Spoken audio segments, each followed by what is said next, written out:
এখানে ঘটনাটা শুরু হয়েছিল 1976 সালে। ভদ্রমহিলা বলছেন 1976 সালে আমি একজনকে ভালোবাসতাম। সাপের কামড়ে ছেলেটি মারা যায়। বডিটা ওঠে তেংড়ে ঘাট শ্মশানে। সেখানে নাকি কোনো এক অঘরী সেই লাশটাকে তোলে। মেয়েটার বাড়ি থেকে মানে সরলার বাড়ি থেকে বিয়ে দিয়ে দেয়। মেয়েটা দীক্ষা নেয়। এবার মেয়েটা দীক্ষা নিয়ে আসার ঠিক দুদিনের মাথা থেকে কিছু অদ্ভুত আচরণ করে। বাড়িতে যাওয়ার পর ওনারা আমাকে বসালেন, বসিয়ে বললেন অনামিকা এমনভাবে মাটনগুলো খাচ্ছিল যেন মনে হচ্ছিল যে কোনো পাখির মাংস খাচ্ছে। মানে বহুদিন না খেলে গোগ্রাসে যেমন খায় তেমনি গোগ্রাসে খাচ্ছিল।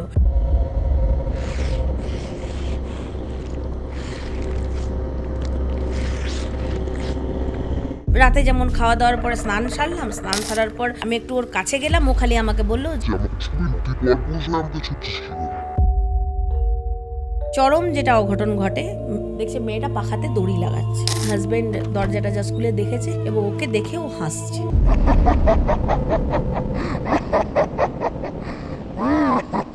এরকম অবস্থার জন্য একজন সহচারীকে রাখা হয়েছিল, কাজের হাউস হেল্পার রাখা হয়েছিল, রান্না বান্না এসব করে দেওয়ার জন্য। ও দেখে মাঝে মধ্যে বৌদি নাকি বসে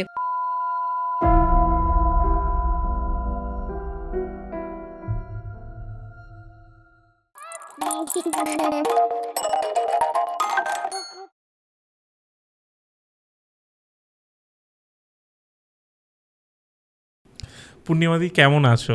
ভালো আছি, তুমি কেমন আছো বলো? খুবই ভালো। অনেক দিন পর তোমার সাথে দেখা বলবো না, পডকাস্ট দেখা তো প্রায়ই হচ্ছে। এবং বহু মানুষ মানে আমাকে পার্সোনালি ফেসবুকে তোমার পডকাস্ট আসছে না, পূর্ণিমাদি তোমার পডকাস্ট আসছে না। আমি বোধহয় বছরে একটা বা দুটো বর্তমানে পডকাস্ট করছি। কারণ টু বি অনেস্ট শান্তদীপ, পডকাস্ট বেশি করলে মানুষ ভাবে বোধহয় বিজনেস করছে।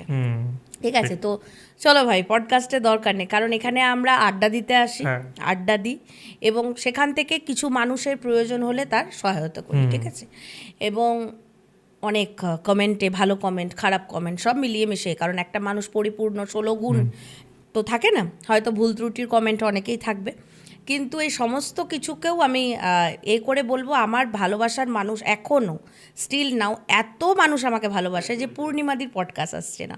তো তাদের সকলের জন্য বছরে একটা দুটো করে জাস্ট আমি করছি আর কি। এবং ঘটনা যদি সত্যি মন ছুঁয়ে যাওয়ার মতো কোনো ঘটনা ঘটে তখন আমার মনে হয় যে এটা সবার সামনে উপস্থাপনা করা দরকার, যেটা রেয়ার অ্যান্ড রেয়ার। একদমই তাই, একদমই তাই। আজকে আমরা তোমার ঘটনা শুনবো যেটা দর্শক শুনতে চাইছে, তার সাথে বিভিন্ন আলোচনাও করবো, যেটা ইউটিএস এর মেনলি ফরম্যাট। কিন্তু সবার আগে আমরা ঘটনাটা শুনি। একদম, কি ঘটনা এনেছো? ঘটনা তো বলবো, কিন্তু তার আগে আমি দর্শকদের উদ্দেশ্যে বলতে চাই একটাই কথা। অনেকে বলে এগুলো গল্প, এরা গল্প করতে আসে, অনেকে বলে না ঘটনা ঘটে। আমি একদম 2022 কি 23 থেকে পডকাস্ট শুরু করি, আমি তখন থেকে বলে এসেছি যার বিশ্বাস করার করবে, যার বিশ্বাস করার করবে না। কোনো মানুষের ব্যক্তিগত চিন্তাধারা অন্যের ওপর চাপিয়ে দেওয়া যেমন যায় না, ঠিক তেমনই কারুর চিন্তাধারা যে সেটাই ঠিক, সেটাই আলটিমেট, এটা ভাবাটারও কোনো কারণ নেই। যার দেওয়ালে পিঠ থাকে, এই কথাটা বারবার বলি, যার দেওয়ালে পিঠ থাকে সে জানে। এবং আমি পডকাস্টের শুরুতেই আবারও বলবো, এই ঘটনাটা যাদের মনে হবে পূর্ণিমাদির হ্যান্ডেল করা কেস একটা সত্য ঘটনা অবলম্বনে, তারা ঘটনা হিসাবে শুনুক। আর যাদের মনে হবে গল্প, তারা তারানাথ তান্ত্রিকের গল্পের মতো বা সানডে সাসপেন্সের গল্পের মতো গল্প শুনে বেরিয়ে যাক। আর যাদের কোনোটাই ভাল লাগবে না, তাদের কাছে স্কিপ বাটন আছে, তাদের কাছে স্ক্রল করার সমস্ত অপশন আছে। দয়া করে পুরো পডকাস্টটা দেখে নেওয়ার পরে বলবেন না এটা এইরকম হতেই পারে না, ওটা ওই রকম হতেই পারে। কারণ সব জায়গার আপনার বিজ্ঞান মনস্তাত্ত্বিক যে ব্যাপার বা সব জায়গায় যে আপনারই থট প্রযোজ্য হবে এরম ভাবার কোনো কারণ নেই। অনেক সময় মৃতদেহ কিন্তু মানে ডাক্তারের ডিক্লেয়ার করা মৃতদেহ বেঁচে ওঠে, তাই তো? মানে ডেথ সার্টিফিকেট হয়ে গেছে তারপরেও মৃতদেহ বেঁচে উঠছে, এটাকে বলা হয় ডাক্তারি ভাষায় যদি আমি বলি বা এ ভাষায়, তাহলে বলা হয় ল্যাজারাস সিনড্রোম। তো সেটা যদি হয় তো তাহলে আমাদের মার্গেও অনেক কিছু এরম ঘটে। তাহলে আমি এত কথা বললাম এই কারণে যে যাদের গল্প মনে হবে শুনুক, হ্যাঁ ভালো লাগবে, এবং সবথেকে বড় কথা অনেকেই অ্যালার্ট হবে, অ্যালার্ট হবে। ফেসবুক, ইনস্টাগ্রাম এসবে আমরা প্রচুর ছবি দিই। এই ছবি দেওয়া থেকে অ্যালার্ট হবে। ঘটনাটা শোনো। ঘটনাটা আমার কাছে আসে 2025-এর এন্ড করে। এবার আমি তুমি জানো যে যতক্ষণ না কোনো কেস পুরোপুরি সলভ আউট হয় ততক্ষণ সেটা নিয়ে আমি বলি না, কোনো পডকাস্টে বলি না। তো এবারে 2025-এর এন্ডের ঘটনা আমি 2026-এ বলছি। তো কেন বলছি, এতদিন কেন কোনো চ্যানেলে বলিনি বা তোমার চ্যানেলেও কেন বলিনি বা নিজের চ্যানেলে কেন বলিনি? তো কারণ সলভ আউট না হওয়া পর্যন্ত বলা যাবে না। এবং সেরকমই ঘটনা আমি পডকাস্টে বলি, যেগুলো বললাম না ওই যে সব থেকে আলাদা। ভূতে পাওয়া বা পোজেস কেস অনেক রকম হয়, কিন্তু তার মধ্যে এমন কিছু মানে ওই বলে না যে গায়ের লোম খাড়া হয়ে যাওয়ার মতো বা এরামও ঘটে, এরাম যদি কিছু বলি তাহলেই আমি পডকাস্টে বলবো। তাহলে ঘটনার প্রথমে আমি ক্যারেক্টারে আসি। ফোন আসে 2025-এর নভেম্বর ডিসেম্বর করে ফোন আসে এবং তার সাথে কয়েকগুলো পটপট করে ভিডিও আসে। বর্তমানে আমি আমার ফোন মানে যেটা নাম্বার দেওয়া থাকে সেটা আমি হ্যান্ডেল করি না, আমার অ্যাসিস্ট্যান্ট হ্যান্ডেল করে, স্বাভাবিক, কারণ সম্ভব না আমার পক্ষে। আর হ্যাঁ, সবার একটাই বক্তব্য যে দিদি তুমি এক জায়গাতেই চেম্বার কেন করো, এটাও আমি বলে রাখছি যে এক জায়গাতেই চেম্বার কেন, বেহালায় নয় কেন, এখানে নয় ওখানে নয়। আমার বক্তব্য, আমি যদি প্রতিদিন চেম্বার করি তাহলে আমি কাজগুলো কখন করব? যে আসে চেম্বারে, বিশ্বাস করো শান্তদীপ, যদি মালদা থেকে আসে বলে দিদি মালদায় একটা চেম্বার খোলো, আমি সহায়তা করব, বলো মালদায় একটা খোলো, বহু মানুষ তোমায় মালদায় ভালোবাসে। কেউ বলে ঘাটালে করো। তো এরাম যদি চলে তাহলে তো সবার মনের মতো আমি করতে পারবো না। কিন্তু আমি মনে করি যদি সত্যিই কেউ সমস্যায় পড়ে তাহলে আমি যেখানেই থাকি, কারোর যদি পূর্ণিমা দিকেই প্রয়োজন হয় সে আসবে, সে আজ না হোক কাল তাকে আসতেই হবে। তো এবার সেই ব্যক্তিটি আমাকে ফোন করে ইতিন্দা থেকে, ওই উত্তর 24 পরগনার দিকে একটি জায়গা ইতিন্দা থেকে ফোন করে। নামটাও আমিও প্রথম শুনেছিলাম। এবং ভদ্রমহিলা আমাকে কতগুলো ভিডিও পাঠায়, আমাকে মানে আমার অ্যাসিস্ট্যান্ট ফোনে দেখে যে কতগুলো ভিডিও, এবং সে তৎক্ষণাৎ আমাকে ফোন করে বলে যে এই ভদ্রমহিলাকে কিন্তু মানে খুবই চিন্তিত লাগলো এবং তাড়াতাড়ি এর কেসটাকে দেখতে হবে। তাহলে ঠিক আছে, তুই তোর যেটা প্রসেস তুই বল, চেম্বারে এসে দেখা করতে। তো তখন ছেলেটা আমাকে জানায়, মানে আমার অ্যাসিস্ট্যান্ট জানায় যে না, উনি বলছেন উনি চেম্বারে আসতে পারবেন না, কারণ ঘর থেকে বেরোনো যাবে না। মানে এমনই কন্ডিশন যে ঘর থেকে বেরোলে কোনো এক অঘরই জড়িত। তো সেই কারণে উনি নাকি বাড়ি থেকে যদি বেরোয় বা কোনো তান্ত্রিক বা কোনো অঘরী বা কারুর যদি শরণাপন্ন হয় তাহলে তিনি জেনে যাবেন, সে কারণে ঘর থেকে তিনি বেরোতে পারেন। ইনফ্যাক্ট উনি ফোন করছেন ওনার বাড়ি থেকে 2 কিলোমিটার দূরে গিয়ে, এবং ওনার বক্তব্য ছিল আজকেই অ্যাপয়েন্টমেন্ট নেব এবং আজকে রাতেই আমি দিদির সাথে কথা বলবো। তো ছেলেটি বলে যে আমি পূর্ণিমাদির সাথে কথা বলে দেখছি উনি আজকে ফাঁকা আছেন না আছে। প্রসেস হয় এবং আমার কতগুলো বাইরের ক্লায়েন্ট মানে বিদেশের ক্লায়েন্টের সাথে রাত্রিবেলা কথা ছিল, সেগুলো কমপ্লিট করে রাত 2টো নাগাদ আমি ওনার সাথে কথা বলি, রাত্রি 2টো নাগাদ, কারণ আমি ভিডিওগুলো দেখি এবং আমার মনে হয় যে ওনা যখন বলছেন যে আমি বুঝি না কেন যে এমার্জেন্সি, আমি মানছি এমার্জেন্সি, কিন্তু আমি ফোনে কথা শুনলেই তো সলভ করতে পারবো না। কোথাও তো আমি দাবি করছি না যে আমি ঈশ্বর, আমি হাতটাকে এরাম করব আর একটা আলো বেরোবে এবং সে সুস্থ হয়ে যাবে। একটা তো প্রসেস আছে। তো তাহলে তাকে ওয়েট কিন্তু করতেই হবে, সেটা আমার সাথে ফোন করার পরে হোক যাই হোক, ওয়েট কিন্তু করতে হবে। তো তখন তিনি ভদ্রমহিলা বলেন আমি আগে আপনার সাথে কথা বলে, হ্যাঁ কিছু রেমেডি এমন রয়েছে যেটা আমি ওনাকে প্রোটেক্ট করে রাখবো যতদিন না আমি স্পটে যেতে পারছি, সেগুলো বলে দিই। ভদ্রমহিলা ফোনে আমাকে বলেন যে ভিডিওগুলো দেখেছেন দিদি? আনলাম হ্যাঁ দেখেছি।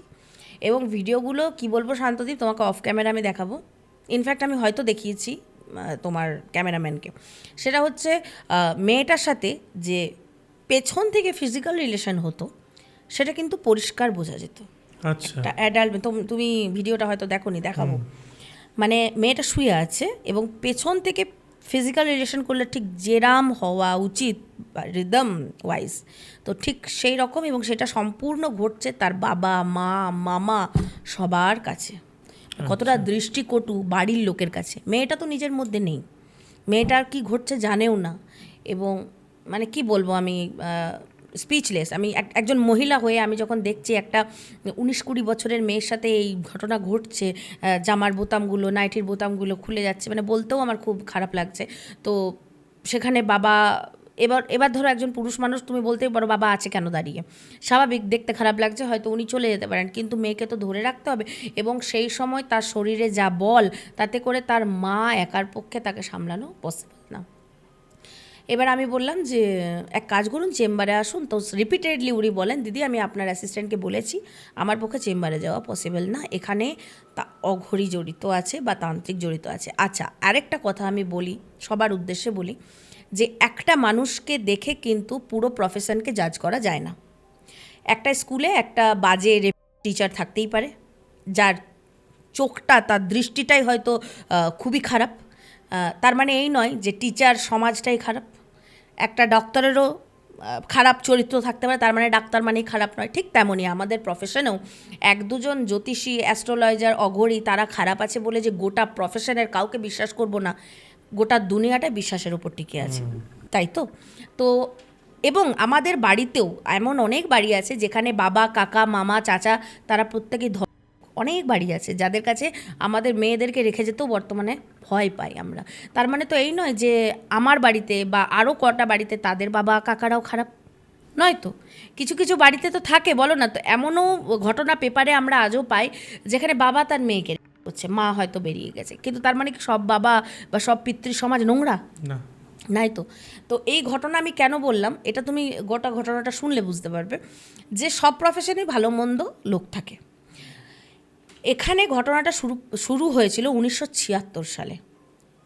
1976 সালে ঘটনাটা শুরু এবং শেষ হয় মিডিলে একবার, তারপরে আবার শুরু হয়, তারপরে শেষ হয় আমার দ্বারা। হ্যাঁ, আমি বলছি, গর্ব করেই বলছি, আমার দ্বারা। তো ওনার মা যখন ফোন করে আমাকে বলেন, দিদি আপনি আসুন, বাস্তু ভিজিট করতে হবে এবং এখানে সমস্ত ঘটনা বলবো। সব কিছু শুনে আমি বললাম, দেখুন আমি বাস্তুতে গেলে বা ইতিনদা এত দূর যাব আমি উত্তর 24, বলে দিদি খরচ খরচা যা হয় আমি করব। আমি আমার মেয়ে, একমাত্র মেয়েকে বাঁচানোর জন্য অনেক চেষ্টা করেছি, অনেক লড়াই করেছি দিদি। এবার যদি আমি টাকা আর মানুষের জীবনকে আমি দাঁড়িপাল্লায় রাখি, অবশ্যই তো মানুষের জীবনটা মূল্য পায়। তো তার মেয়ে, একমাত্র মেয়ে, তাকে বাঁচাবার জন্য একজন মা, একজন বাবা সর্ব থেকে যা যা করা উচিত সব করে। এখানে উনি বলছেন যে 1976 সালে, ভদ্রমহিলা এবার বলছেন, 1976 সালে আমি একজনকে ভালোবাসতাম। স্বাভাবিক, তখন 1976-এর ভালোবাসা মানে, আমি খুব ওল্ডে যাচ্ছি না যদিও, কিন্তু এখনকার মতো এতটাও কিন্তু মেনে নেওয়ার ব্যাপার ছিল না, স্বাভাবিক ব্যাপার। মেয়েটি বলেছিল তার ওই বয়ফ্রেন্ডকে যে আমাকে বিয়ে করো, কারণ আমাকে বাড়িতে যদি বলা হয় যে আমরা বিয়ে করব তাহলে কিন্তু মেনে নেবে। কিন্তু ছেলেটার ওখানে আপত্তি ছিল যে আমি নিজের পায়ে না দাঁড়ানো পর্যন্ত আমি বিয়ে করতে পারবো না, কিন্তু আমি তোমাকে ভালোবাসি। এটাও মানে অনস্বীকার্য একটা সত্যি কথা। তো তখন ওই মহিলা বলে, না আমার বাড়ি থেকে প্রচুর চাপ। একটা কথা বলি, এখানে কিন্তু ক্লায়েন্ট ভদ্রমহিলা নন, মানে যিনি ভুগছেন তিনি কিন্তু তার মেয়ে, এটা বুঝতে পারছো তো? আমি ক্যারেক্টারের নামগুলোতে আসি তাহলে সুবিধা হবে। মেয়েটার নাম ছিল তোমার অনামিকা এবং ভদ্রমহিলা যিনি, তার নাম ছিল সরলা। এবারে সরলার প্রেমের কথা আমি বলছি, বুঝতে পারছো? 1976 সালে তখন তিনি বলেন যে না আমার কিছুই না, তাহলে আমাকে ত্যাগ করতে হবে, এই জন্মে আমাদের মানে যেমন হয় কনভারসেশন, একটা ব্রেকআপ হয় এবং মেয়েটার বাড়ি থেকে, মানে সরলার বাড়ি থেকে বিয়ে দিয়ে দেয় এবং মেয়েটার বিয়ে হয়ে যায়, ভালো কথা।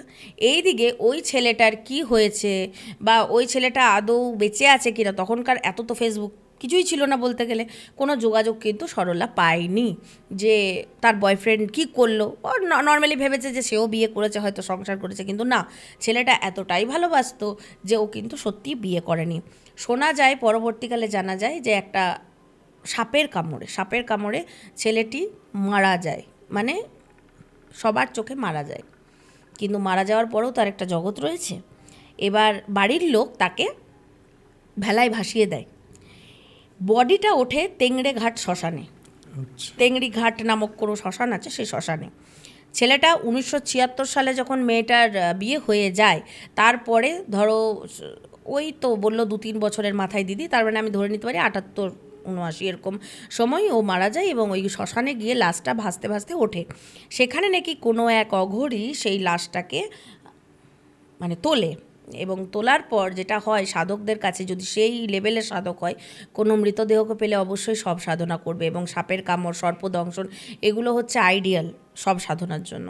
তো উনি সব সাধনা করে ওনাকে জাগায়, কিন্তু জাগানোর পর তাকে বন্দি করে রেখে দেয় যে প্রয়োজন এলে বা সেরম মনে হলে তখন তাকে দিয়ে কাজ করানো হবে। এবং এই অঘরী, মানে কি বলবো আমি, মহাদেবের পন্থা অবলম্বনকারী অঘরীরা কি মহাকালের, কিন্তু ইনি অঘরীর নামে কলঙ্ক।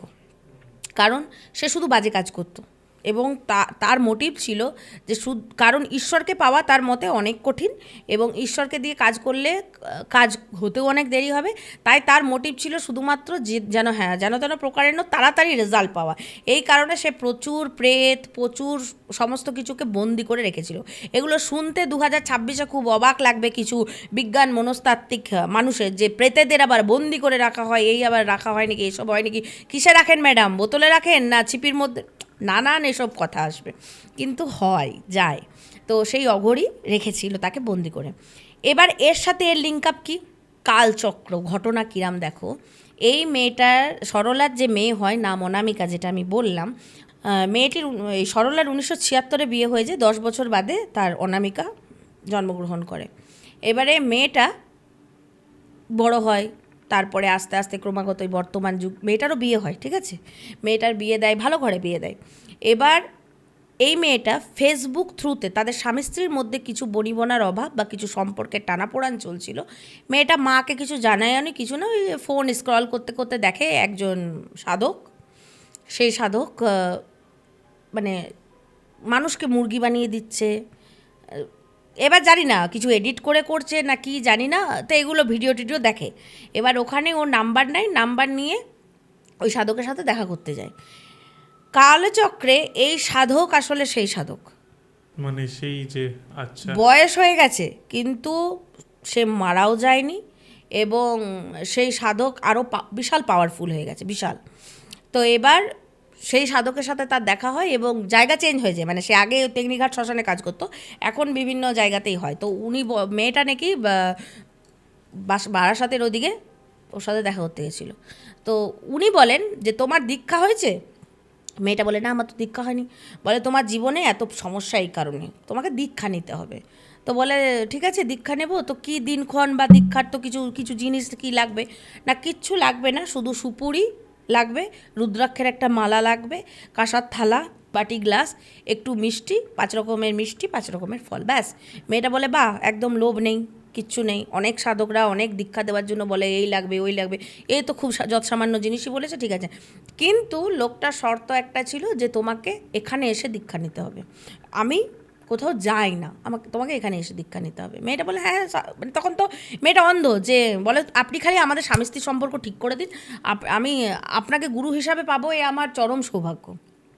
ভালো কথা, লোকটার বয়স তুমি ভাবতে পারছো কী লেভেলের হতে পারে, মানে যথেষ্ট বয়স। তো এবার ওই মেয়েটার একদিন দীক্ষা নিতে যায়, কিন্তু দীক্ষা উনি দেন অমাবস্যাতে।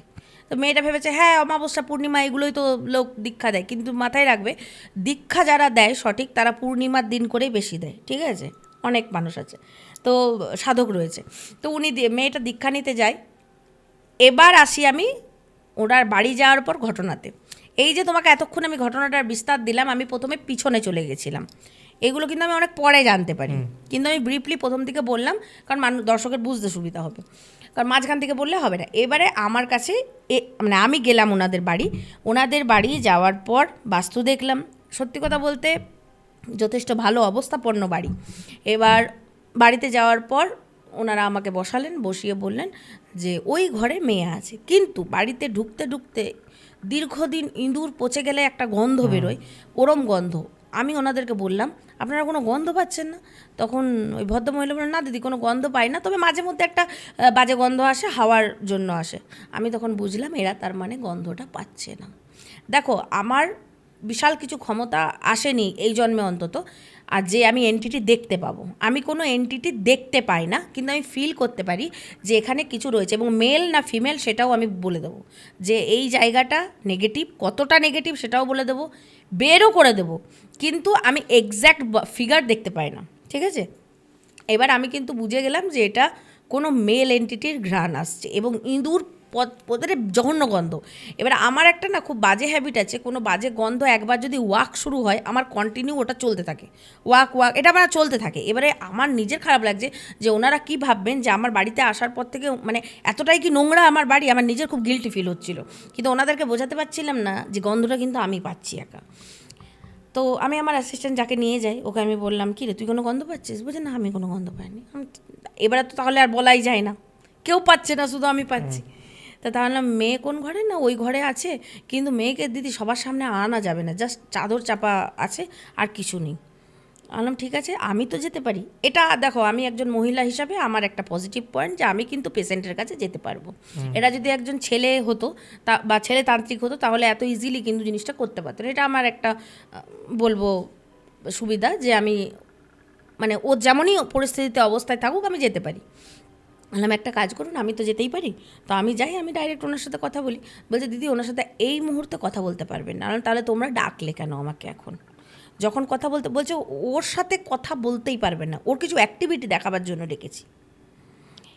এবার মা বসে আমাকে পুরো ঘটনা বলল, যেটা আমরা আগে শুনে নিলাম।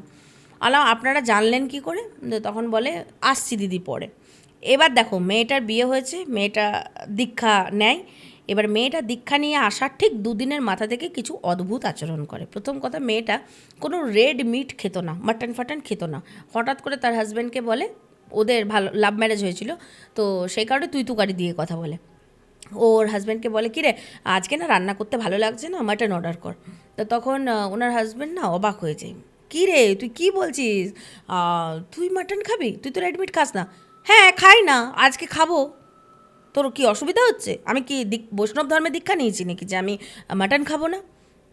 তুই মাটন অর্ডার কর। ছেলেরাও খুব খুশি হলো, স্বামী স্ত্রী দুজন থাকে মাত্র, তো যদি একজন চিকেন খায় একজন মাটন খায় অসুবিধা ছিল, তো ভালোই হলো যে অনামিকা মটন খাওয়া শুরু করেছে। ছেলেটা হাসতে হাসতে মটন অর্ডার করে এবং ফ্রাইড রাইস অর্ডার করে। এবার টেবিলে যখন খেতে বসেছে তখন মেয়েটা মানে বহুদিন না খেলে গোগ্রাসে যেমন খায় তেমনি গোগ্রাসে খাচ্ছিল। এবং সবথেকে আশ্চর্যের বিষয়, মটনের হাড় নিশ্চয়ই খুব সরু সরু হয় না, তাই তো, যে ইজিলি কড়মড় করে চিবিয়ে দেওয়া যাবে। আমরা যারা মটনের হাড় চিবোতে ভালোবাসি বা মটনের ওই ভেতরের মজ্জা খেতে ভালোবাসি, তারা বেশ জুত করে সময় নিয়ে আমরা খাই। তো ও নাকি মানে ওনার হাজব্যান্ডের ব্রিফলি যখন আমাকে বলছেন, তো ওনার হাজব্যান্ড বলছে দিদি অবাক হয়ে যাবেন, উনি মানে অনামিকা এমনভাবে মাটনগুলো খাচ্ছিল যেন মনে হচ্ছিল যে কোনো পাখির মাংস খাচ্ছে, মানে ইজিলি চিবিয়ে দিচ্ছিল। ভালো কথা। বললাম ঠিক আছে, এটা তো নর্মাল হতেই পারে। তারপর বলছে তারপর তো রাতে ঘুমিয়ে পড়লো নর্মালি। হ্যাঁ, আমরা রাতে যেমন খাওয়া দাওয়ার পরে স্নান সারলাম, স্নান সারার পর যেটা হয় আর কি হাজব্যান্ড ওয়াইফের মধ্যে, আমি একটু ওর কাছে গেলাম, ও খালি আমাকে বললো যে আমাকে টাচ ছুবি না, আর তুই পরপুরুষ হয়ে আমাকে ছুঁচ্ছিস কী করে, পরপুরুষ হয়ে। তো এটা না ছেলেটার খুব অবাক লেগেছিল এই কথাটা কেন বললো। তারপরে ভাবলো আজকেই মটন খেতে চাইলো, আবার আজকেই আমাকে পরপুরুষ বলছে, ওর কি শরীর টরীর খারাপ না কিছু হয়েছে, ও যাকগে নিয়ে। আচ্ছা বলো তুমি রাতে ঘুমো, সকালে কথা হচ্ছে। সকালে ন্যাচারালি সবাই সব ভুলে যায়। সকালে দেখে ও যেমন ভোরবেলা উঠে ও ডিউটি যাওয়ার জন্য রুটি তরকারি করে দেয়, মেয়েটা সব কিছু করে দিয়েছে, হাজব্যান্ড ডিউটিও চলে গেছে। কিন্তু ডিউটি যাওয়ার পর ও খবর নিত, কী গো পৌঁছেছো বা টিফিনটা খেয়ে নেবে, সেটা সেদিন করেনি। সারাদিনে কোনো ফোন আসেনি। তখন রিটার্ন ব্যাক ফোন করে যে তোমার কি জ্বর টর এসছে না, তুমি ভালো আছো তো, তুমি আমাকে কোনো ফোন করোনি, আমি পৌঁছলাম কি না কি। বলছে এতদিন এত বছর ডিউটি করছিস, পৌঁছে যখন যাচ্ছিস আজকেও পৌঁছে যাবি, ওটা নিয়ে জিজ্ঞেস করার কী আছে। সেটা নিয়ে আর কোনো কিছু বলেনি। ছেলেটা শুধু অবাক লাগছিল যে হঠাৎ করে এরম কেন। এবং এর কিছুদিন আগে থেকে কিন্তু ওদের মধ্যে অশান্তি শুরু হয়েছিল, যার কারণে মেয়েটা ওই অঘরীর কাছে যায়। মানে ওদের বনিবনার অভাব হচ্ছিল, ওদের বাচ্চার প্রবলেম হচ্ছিল, মানে বাচ্চা আসছিল না, এবং এই বাচ্চাকে কেন্দ্র করে ও বলছিল তোমার দোষ, ও বলছিল তোমার দোষ। তো কিন্তু কেউ ডাক্তারের কাছে আর যাচ্ছিল না, মানে ছেলেটা ওকে দোষারোপ করছে যে তোমার জন্য আজকে আমরা সন্তান হলো না, মেয়েটা ওকে দোষারোপ, মানে এইসব নিয়ে এত সমস্যায় জর্জরিত হয়ে মেয়েটা ওই অঘরীর কাছে যায় যে এবার সব ঠিক হয়ে যাবে। কিন্তু ও যে গেছিলো বাড়িতে মাকেও বলেনি, হাজব্যান্ডকেও বলেনি, কারোর সাথে কোনো আলোচনা করেনি, ওর কোনো বান্ধবী জানতো এবং সে বান্ধবীটাকে নিয়েই কিন্তু গেছিল। এবার আমি বললাম যে ওকে একবার তো আমাকে দেখতে হবে, আমাকে ঢুকতে দিন। তখন বললো দিদি তাহলে আপনি একা যান, আপনার অ্যাসিস্ট্যান্টকে নিয়ে যাবেন না, ও যেহেতু ছেলে তো ওকে নিয়ে যাবেন না, আপনি একা ঢুকুন। আমি ঢুকলাম, আমি ঢুকে দেখলাম এসি চলছে, সুন্দর এসি টেসি চলছে, ঘর পুরো অন্ধকার, এবং যত আমি ওর ঘরে গেলাম পচা গন্ধটা আরও বেড়ে গেল। এবার আমাকে নাকে চাপা দিতেই হলো, দেখুন আপনারা গন্ধ পাচ্ছেন না কিন্তু আমি খুব বাজে গন্ধ পাচ্ছি। ওরা তখন বললো হ্যাঁ দিদি এটা হতেই পারে, আপনার সেই ক্ষমতা রয়েছে। আলাম না না, ক্ষমতার ব্যাপার না, আমি একটা ঘ্রাণ পাচ্ছি এবং আমার মনে হচ্ছে এখানে কোনো মেল এন্টিটির প্রেজেন্ট আছে। তখন বলে ওরা দেখলাম শ্বশুর শাশুড়ি আর জামাই দুজনের দিকে তাকালো, মানে অনামিকার হাজবেন্ড আর সরলা। আমি যখন বললাম মেল এন্টিটির আছে, আমি বুঝতে পারছি। এবং আমি যখন দরজাটা খুললাম, ঠিক তোমার এখানে যেমন একটা হালকা লাল আলো জ্বলছে, হালকা লাল, ওরম একটা লাল নাইট ল্যাম্প জ্বলছিল, জাস্ট লাল লাইটের, দিনের বেলায় কিন্তু। হ্যাঁ, তা আমি বললাম যে ঘরটা অন্ধকার করে রেখেছেন কেন? এসি বলছে না, ও তো এরকমই অন্ধকার রাখে, আলো জ্বাললে ভীষণ অ্যাগ্রেসিভ হয়ে যায় এবং খুব রেগে যায়, ও অন্ধকারই থাকে। আমি দেখলাম শান্তদ্বীপ, মানে আমি কীভাবে ব্যক্ত করব জিনিসটা, আমি যদি ওপেনলি ব্যক্ত করি, এখানে ছোট থেকে বড় অনেকে আমার পডকাস্ট দেখে, সব থেকে অবাক হবে তুমি যে 12-13 বছরের বাচ্চাও আমার পডকাস্ট দেখে, জানো তো। তো আমি এত খুলে বলবো কী করে আমি ঠিক জানি না, তবু আমি বলছি আমি যেটা দেখলাম, কম্বল চাপা, এসি ব্ল্যাঙ্কেট যেগুলো হয়, এসি ব্ল্যাঙ্কেটটা চাপা আছে, কিন্তু আমরা যখন চাপা নেব সেটা তো চেপে থাকবে, বডির সাথে চেপে থাকবে। আমি যদি লজিক্যালি দেখি, জিনিসটা কিন্তু উঠে আছে। হ্যাঁ, জিনিসটা উঠে তখনই থাকতে পারে যখন আমি পা দুটোকে মুড়ে রাখবো, তখন হয়তো উঠে থাকতে পারে। মেয়েটার পা কিন্তু সমান্তরাল মেলা আছে, মানে চিত হয়ে শুয়ে থাকলে যেরাম হয়, কিন্তু ব্ল্যাঙ্কেটটা যেন কোনো কিছুর আধারকে বেস করে এরামভাবে রয়েছে, বুঝতে পারছি আমি। তো আমি তখন মানে লজিক্যালি আমি প্রথমে দেখার চেষ্টা করি, কারণ ওই যে আমি প্রথম থেকে বলি যে আমরা তো ছোটোবেলা থেকে এটা ভাবিনি যে আমি অন্ধকার জগৎ বা এরকম রহস্যজনক কোনো জগতের সাথে কাজ কারবার করবো বা আমি তান্ত্রিক হব। তা আমিও যখন লেখাপড়া করেছি তখন আমাকে প্রথমে লজিক্যালি দেখতে হবে ব্যাপারটা, তো এটা কী করে সম্ভব। তারপরে আর কি সম্ভব, মানে তারপরে যেটা হলো, সাথে ওর কাঁচের জানলা, ওটা দেখলাম ক্র্যাক হচ্ছে, আমার চোখের সামনে ক্র্যাক হচ্ছে, চিড় ধরছে, এবং মিছরির দানা যেমন হয় না, দানার মতো ক্র্যাকটা ধরছে, চিচির করে ক্র্যাকটা ধরলো। এবং ক্র্যাকটা ধরার সাথে সাথে সূর্যের একটু আলো এলো ঘরটাতে, এবং ওই আলোতে আমি দেখলাম একটা ধোঁয়ার মতো অবয়ব, একটা বডি ফিগার, কিন্তু ধোঁয়া, পুরো ধোঁয়াটা ক্রিয়েট করেছে বডি ফিগারটাকে, এবং সেটা জাস্ট ঠেলে যেন, মানে আমরা তিনজন দাঁড়িয়ে আছি, আমি, ওনার হাজব্যান্ড, ওনার মা গেটের কাছে, এইভাবে ঠেলে বেরিয়ে গেল, এবং ওটা যে বেরোলো এবং আমি পর্যন্ত পিছনে হয়ে গেছিলাম ধাক্কাটাতে। কিন্তু একটা ধোঁয়া, ওরা দেখেছে, ওরা এর আগেও এই অবয়বের সাথে পরিচিত, তাই ওরা খুব সারপ্রাইজড নয়, বুঝতে পারলে। ওটা বেরিয়ে যাওয়ার সাথে সাথে মেয়েটা উঠে বসলো, মেয়েটা উঠে বসে ওর মাটাকে বলছে, কাকে নিয়ে এসছিস? এর আগেও তো নিয়ে এসছিলি অনেককে, আমি নিয়েই যাব। কাকে? আর ওকে তোরা বের করে দিলি, ও তোদেরকে দেখে বেরিয়ে গেল, ঠিক আছে? ও কিন্তু ছাড়বে না তোদের কাউকেই ছাড়বে না। আমি মন্ত্রপুত যে জল থাকে, যেটা আমি বহুবার বলেছি প্রেত বাড়ি বলা হয়, সেই জলটা স্প্রে করার সাথে সাথে মেয়েটা অজ্ঞান হয়ে যায়। আমি বললাম, ওনাকে ডাক্তার দেখিয়েছেন? বলে, প্রথমে তো আমরা ডাক্তারের কাছেই যাবো দিদি, এটাই স্বাভাবিক। যখন হাজব্যান্ডকে টাচ করতে দিচ্ছে না, যখন অদ্ভুত বিহেভ করছে, বাড়ির লোক তো সবার আগে জানবে। তো প্রথমে হাজব্যান্ডই নিজে কন্ট্রোল করার চেষ্টা করেছিল ব্যাপারটাকে, কিন্তু কন্ট্রোল করতে না পারার কারণে তারপরে ওর মাকে খবর দেয়, আপনার মেয়ে অদ্ভুত বিহেভ করছে, হয় নিয়ে যান আর নয়তো ডাক্তার দেখান। তো স্বাভাবিক, ওরা কাউন্সিলিং করায়, ডাক্তার দেখায়, এই সমস্ত কিছু করে। ডাক্তারি ভাষায় বিভিন্ন ডিসঅর্ডার নাম দেওয়া হয়, এবং একগাড়া নার্ভের ওষুধ, ঘুমের ওষুধ, এসব দেওয়া হয়। স্বাভাবিক, এটাই হয় বেশিরভাগ 90% কেস। তো তারপরেও যখন কিছু হয় না, এবং হাজব্যান্ড দেখে, একদিন ডিউটি থেকে এসে দেখে যে বিছনা এলোমেলো হয়ে আছে, চাদর খুলে পড়ে, বালিশের ওয়াড় খুলে পড়ে মেঝেতে, খুব সুন্দর ওয়ার্ম আলো জ্বলছে ঘরের মধ্যে, মানে একটা রোম্যান্টিক পরিবেশ, এবং মোমবাতি জ্বলছে অনেকগুলো, আর খাটের মধ্যেই বিভিন্ন এঁটো কাটা পড়ে আছে, হাড়গোড় পড়ে আছে। ও ডবল কি থাকতো, একটা মেয়েটার কাছে থাকতো, একটা ছেলেটার ডিউটি যেত কি নিয়ে। ও দরজাটা খুলে জাস্ট ঢুকেছে, ও ঢুকে দেখে, ও বলে, তোর এত চরিত্র খারাপ কে এসেছিল বল? ও ঢুকেই এই কথাটা বলে, এবং মেয়েটার গায়ে কোনো বস্ত্র ছিল না। তো তখন বলে, কি বলছিস তুই, এসব কী আজে বাজে কথা বলছিস? এতদিন তো আমার বাচ্চা হচ্ছিল না বলে খোটা দিয়েছিস, এখন আবার আমার চরিত্রের প্রশ্ন তুলছিস? তুই তো যা করলি এতক্ষণ ধরে, তুই ডিউটি তাড়াতাড়ি চলে এলি, তুই আমার সাথে ফিজিক্যাল হলি, তুই বললি আমাকে খুব সুন্দর লাগছে আজকে, আমাকে খুব লাগছে আজকে, এবং আমরা এতক্ষণ প্রায় 1 ঘন্টার ওপর ফিজিক্যাল হলাম, এবং তুই এখন আমাকে বলছিস আমি কি করেছি? মানে এগুলো তো তুই ফেললি সব কিছু। ছেলেটা ঠাটিয়ে একটা চড় মেরেছে ওকে, বলছে, নিজের দোষ ঢাকতে তুই আমার ঘাড়ে দোষ চাপাচ্ছিস, তোর লজ্জা করে না? আর এইভাবে আমি মোমবাতি জ্বালি, মানে স্বামী স্ত্রী ফিজিক্যাল হব, তার জন্য এত রোম্যান্টিক, মানে এত কিছু তো, এটা মাসে 10 কালে ভদ্রে অ্যানিভার্সারি থাকলো বা কিছু থাকলো, তখন আমরা করলাম, কিন্তু একটা রোজগার যে জীবনযাত্রা তার মধ্যে এসব তোর মনে হলো কি করে? তো বলছে এই বিছানাটা কেন পেতেছিস তুই? তখন হোয়াইট বিছানা কেন পেতেছিস তুই? তখন বলছে যে মেয়েটা বলছে তুই তো ভালোবাসিস হোয়াইট কালার, তুই আমাকে বললি, আমি পাতলাম, তুই খাবার অর্ডার করলি, বিছানায় বসে খেলি, আমি তোকে বললাম, কারণ আমি বিভিন্ন জ্যোতিষীদের ভিডিও দেখে আমি তোকে বললাম না রে বিছানায় বসে খেতে নেই, তুই তখন বলি আরে কি একদিনে কিচ্ছু যায় আসে না, আমরা বিছানায় বসে খেলাম। বলছে আচ্ছা খেলাম, আমি মানলাম, হাড়গোড়গুলোও বোধহয় আমিই ফেললাম, হাজব্যান্ডটা বলছে হাড়গোড়গুলো বোধহয় আমিই ফেললাম বিছানার মধ্যে, কি বলিস তাই তো? বলছে বল ঠিক করে যে কে এসেছিল এবং তোরা কি করেছিস আমার পিছনে।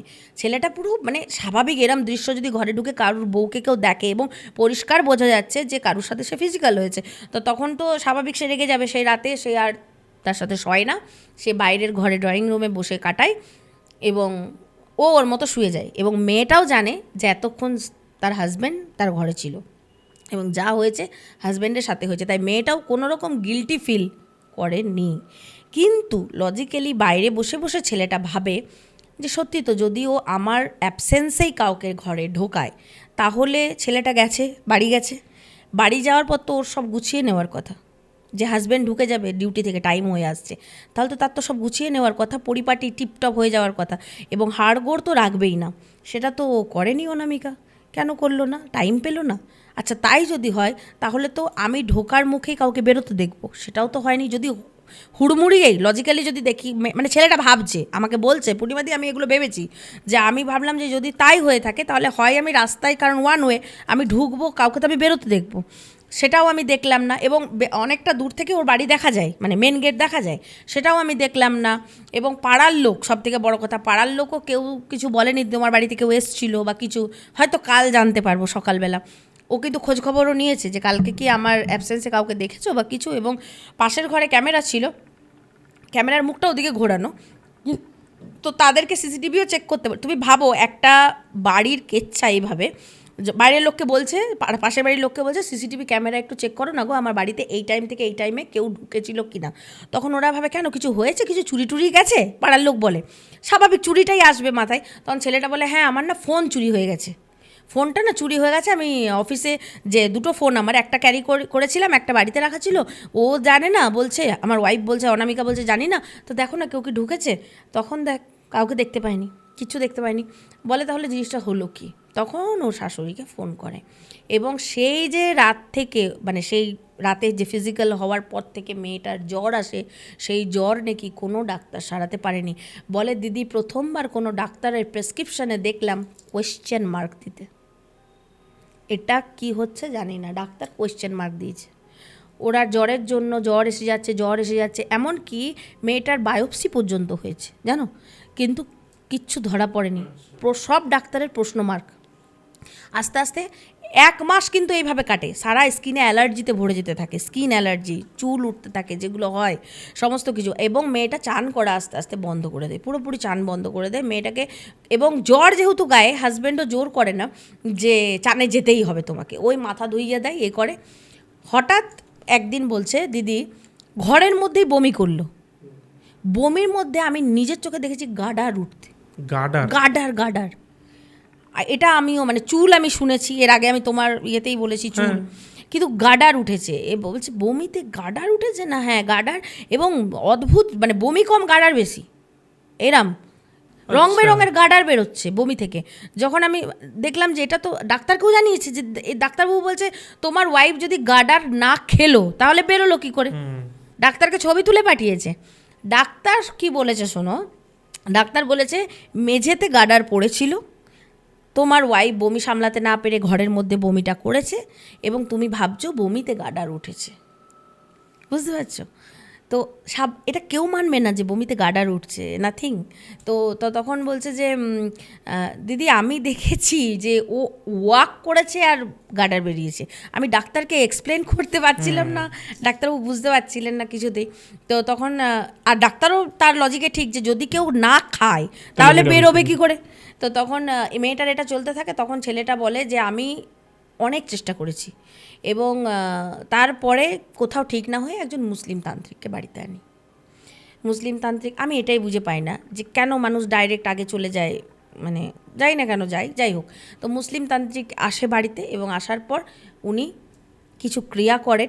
2 দিন অনামিকা ভালো ছিল, 2 দিন জ্বর পুরো নেমে গেছিলো।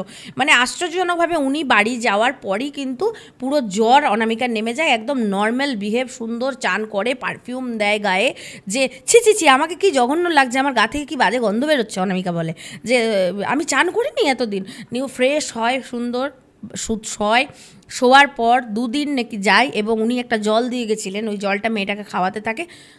মানে ওনার হাজব্যান্ড ভালো, সব ভালো হয়ে গেছে, নর্মাল হয়ে গেছে।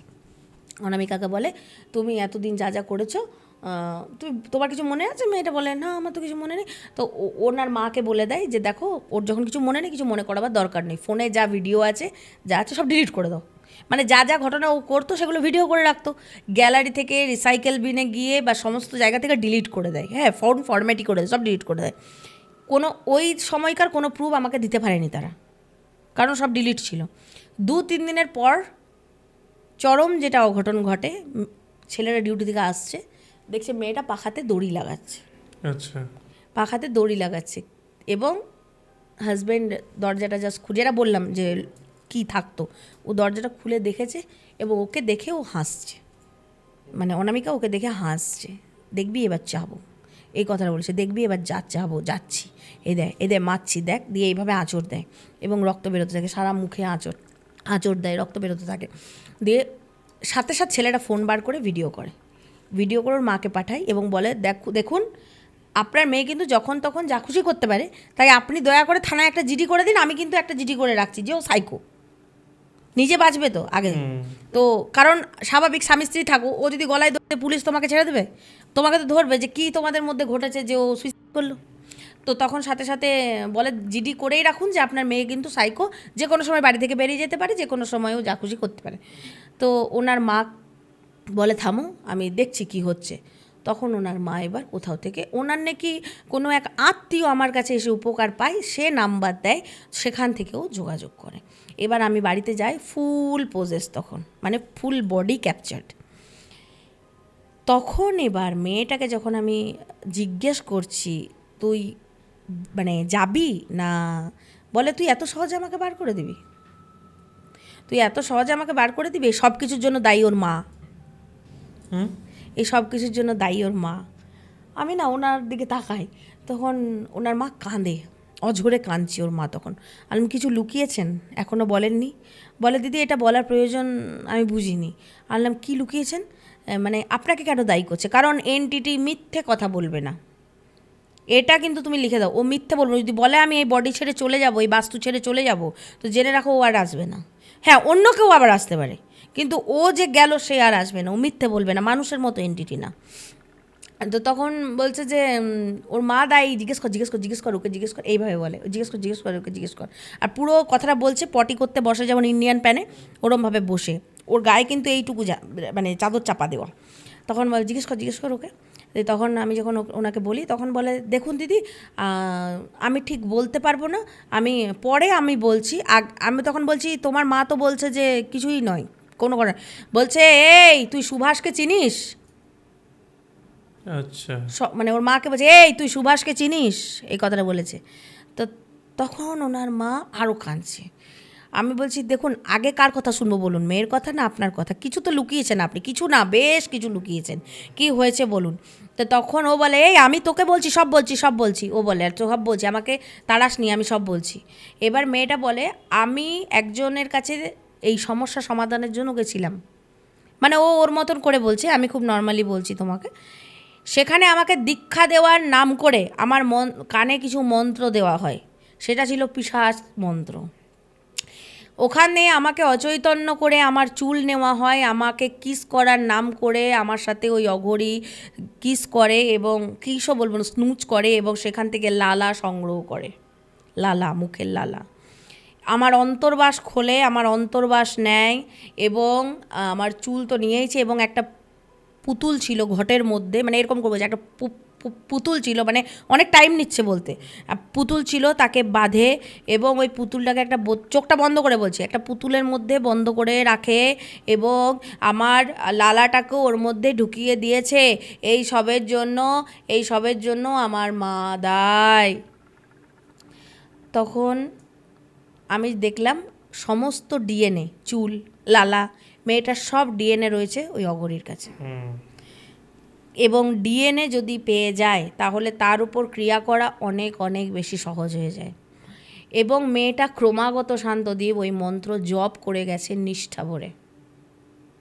যত জপ করেছে ওই অঘরীর পাওয়ার বেড়েছে, যত জপ করেছে ওই এন্টিটি জাগ্রত হয়েছে, যত জপ করেছে ওর বাস্তু তত নেগেটিভ হয়েছে, যত জপ করেছে সেই এন্টিটিকে মানে ডেকেছে ও নিজে, আহ্বান করেছে নিজে।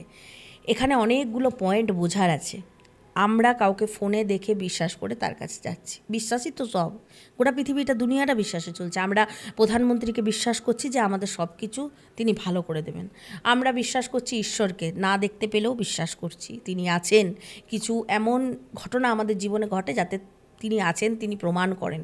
ঠিক তেমন শয়তান রয়েছে, সেটাও কিন্তু তারা প্রমাণ করে।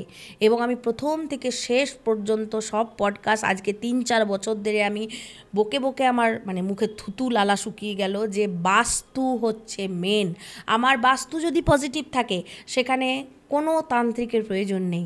স্বামী স্ত্রীর অশান্তি বাস্তুর জন্য, ছেলে পড়াশোনায় মন দিচ্ছে না, ছক দেখুন, কোষ্ঠী দেখুন, যদি কোনো প্রবলেম না থাকে তার মানে বাস্তুর প্রবলেম।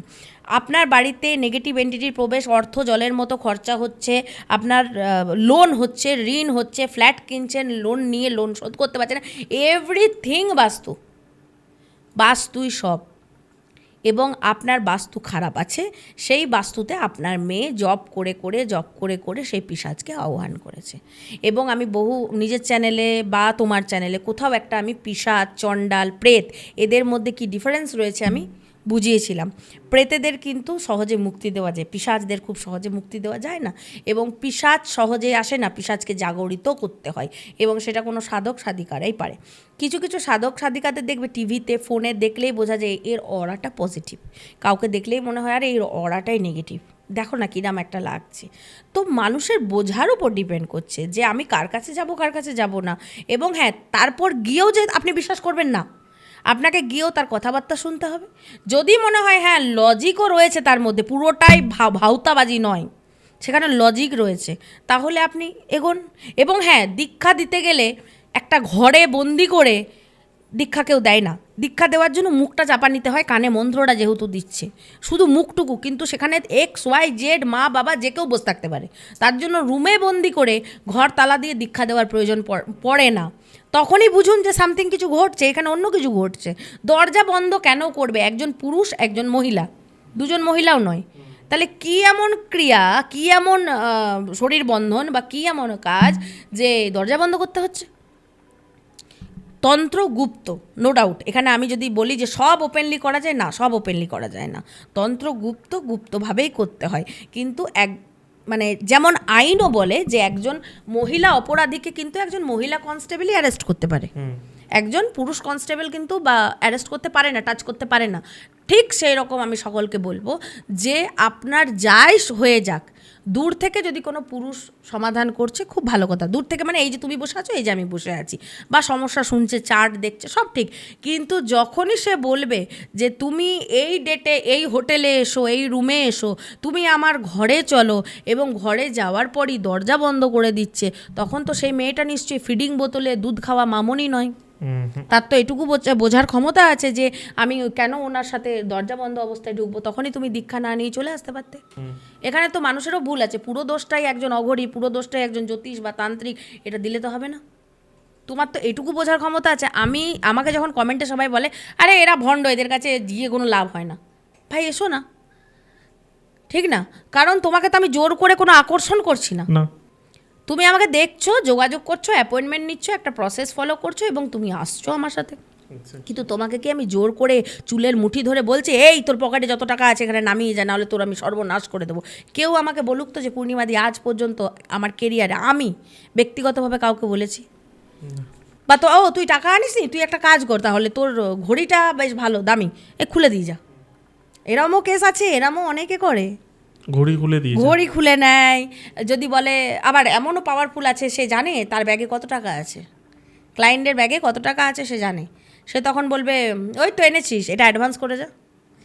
আমি তোমাকে বললাম বাস্তুতে এই কাজ করতে হবে, আমরা লেখাপড়া করেছি, আমরা একটা তন্ত্রবিদ্যা বা কিছু শিখেছি, তার পার্সপেক্টিভে কি করতে হতে পারে কোন বাস্তুতে এটা বলবো।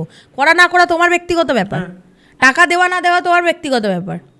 তো এটা আমি অনেক মানে আলাদা ইয়েতে চলে গেলাম, সকলকে অ্যাওয়্যার করতে গিয়ে আমি এটা বোঝালাম যে পুরো কিন্তু জ্যোতিষতান্ত্রিকদের যে দোষ দিলে হবে না যে এরাম ভণ্ড বা এইসব করে।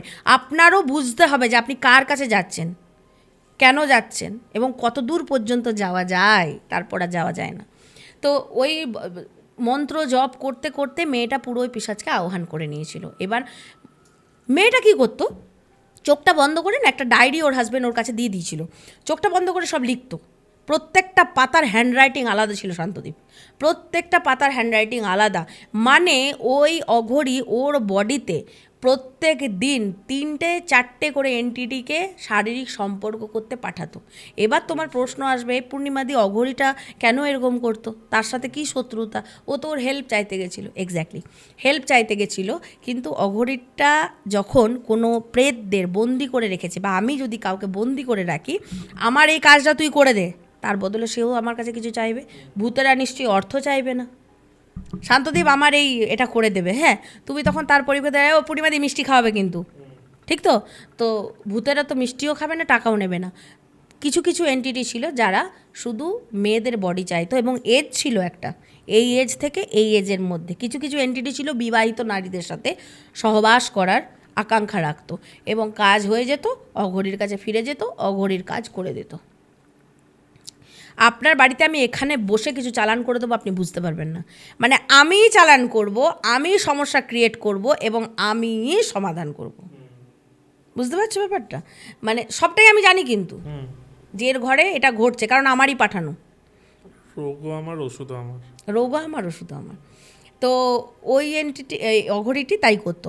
এবার রাত্রি ঠিক 12:30 থেকে ভোর 4টে পর্যন্ত মেয়েটার সাথে একাধিক এন্টিটিটা এসে ফিজিক্যাল রিলেশন করতো, যেটা ওর হাজব্যান্ড দেখেছিল।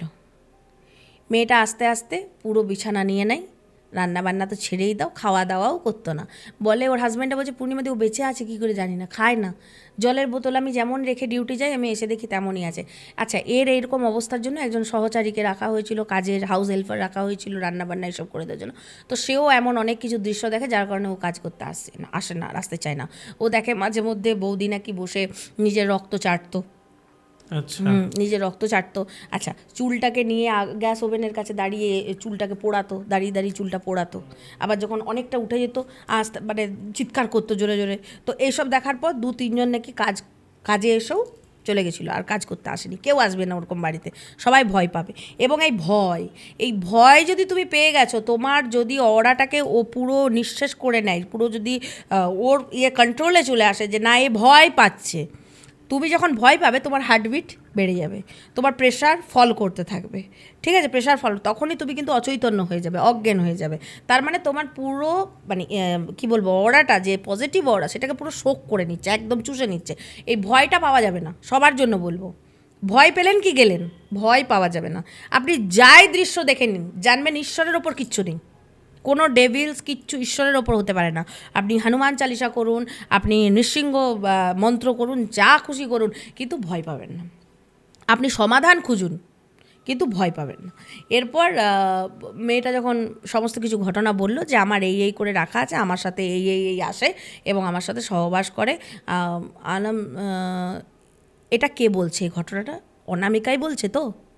তোমাকে আমি আগেই বললাম যে আমি কিন্তু এন্টিটি ফিল করতে পারি কিন্তু দেখতে পাই না। তো আমি ওকে বললাম এটা অনামিকাই বলছে তো? তখন বলে না, সুভাষ বলছি। আচ্ছা। আমি বলি সুভাষটি কে? বলছে ওর মাকে জিজ্ঞেস কর। তখন ওর মাকে আমি যখন জিজ্ঞেস করি, ওর মা বলে দিদি আমার ভালোবাসা ছিল সুভাষ নামের একটি ছেলের সাথে, সে বহুকাল আগের কথা দিদি, আপনিও তখন বোধহয় অনেক ছোট ছিলেন, মানে এতকাল আগের 1976 যেটা বলেছি, যে তখন আমার ভালোবাসা ছিল, ওকে বারবার বলে বিয়ে করতে, ও বিয়ে করে না, এবং বিয়ে করে না যেহেতু সে কারণে আমার বাড়ি থেকে বিয়ে দিয়ে দেয়। তারপরে ওর কোনো খোঁজ খবর আমি জানি না। জানবি কী করে, খোঁজ রেখেছিলি? ফাট করে ও বলে উঠছে। তখন ও পুরো বলে আমাকে সাপে কেটেছিল, আমাকে আমার বাড়ির লোক ভেলায় ভাসিয়ে দিয়েছিল, আমি ট্যাংরা যে খালি শ্মশানে উঠেছিলাম সেখানে আমার বডি পায়, আমাকে ঘুম পাড়িয়ে এতদিন রাখা হয়েছিল, কিন্তু যখন তোর মেয়ে ওই অঘরীর কাছে গেল, আমি তখন দেখলাম যে এটা তোর মেয়ে। তখন তোর বাড়িতে আসার আমি সুযোগ পেয়েছি এবং আমি ওই অঘরীকে বলি যে তুই যদি আমাকে ওই বাড়িতে ঢুকতে দিস এবং ওর মেয়ের সাথে সহবাস করতে দিস, তাহলে তোর জীবনে আর কোনো এন্টিটিকে বন্দি করে রাখতে হবে না, তোর সব কাজ আমি করব, আমায় শুধু তুই পিশাচ কর, মানে আমায় তুই আরও শক্তিশালী করে দে। এবং ওই অঘরী ওকে প্রচুর শক্তিশালী করে দিয়েছিল একটাই, মানে খুব সহজ উপায়ে, ওর পিশাচ মন্ত্র ওই মেয়েটার কানে দিয়ে, যে ওর গৃহে জপ হবে, ওর গৃহে যত জপ হবে এর পাওয়ার তত বাড়বে, এর পাওয়ার তত বাড়লে আমাদের সাবকনসিয়াস মাইন্ড যদি কোনো এন্টিটিকে অ্যাকসেপ্ট না করে, আমার বডিকে কেউ পজেস করতে পারবে না। এই জন্যই বলি আমরা সবসময় রক সল্ট দিয়ে চান করুন, ঘরে নুন জলে পোছা দিন, তারপরে কর্পূর তো অবশ্যই জ্বালুন, কর্পূরের কোনো মানে মাহাত্ম্য শেষ নেই। তো কর্পূর এভরিথিং, কর্পূরে অনেক কিছু সলভ হয়। এই মেয়েটা কি করেছে, সম্পূর্ণ মানে যত এই মন্ত্র জপ করেছে ওর বাড়ি বাস্তু তত নেগেটিভ হয়েছে এবং ও চান করা ছেড়ে দিয়েছে ক্রমাগত। সুভাষের টার্গেট ছিল শুধুমাত্র ওই মেয়েটার থ্রুতে ওর মায়ের কাছ পর্যন্ত পৌঁছানো। ওর মেয়েটাকে যত কষ্ট দেবে, ওর বক্তব্য ছিল, মানে পিশাচ তো যতই হোক, তো ওর কনসেপ্ট বা ওর বক্তব্য ছিল এর মেয়ে যত কষ্ট পাবে ও তত কষ্ট পাবে, মেয়েকে চোখের সামনে এরম দেখতে পারবে না, ও যত কষ্ট পাবে ও তত খুশি হবে, কারণ ও ওকে পায়নি।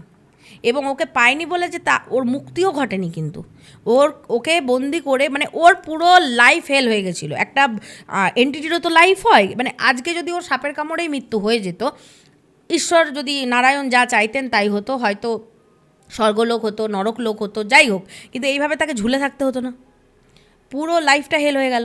তো সেই কারণে ওর প্রতিশোধের স্পৃহা প্রচুর ছিল, কিন্তু ও আমাকে হেল্প একটাই করেছিল যে সমস্ত ঘটনা আমাকে নিজের মুখে বলেছিল, না হলে আমাকে অনেক কাঠখড় পোড়াতে হতো। কারণ তুমি যতক্ষণ না এন্টিটির পূর্ব বৃত্তান্ত জানবে ততদিন জানবে সলভ করতে পারবে না সলভ করতে। এন্টিটির স্টোরি জানতে হবে যে তোমাকেই কেন করলো, হয়তো তুমি সেখানে বাথরুম করেছিলে ওর গায়ে পেয়েছে, বা হয়তো তোমার কিছু এটো খেয়ে তুমি ছুঁড়েছো তখন পেয়েছে, মানে স্টোরি জানতে হবে তোমাকে, তবেই সলভ করতে সুবিধা হবে। অনেকে বলে অনেকে বলে না, ও আমাকে স্মুথলি সব কিছু বলেছিল।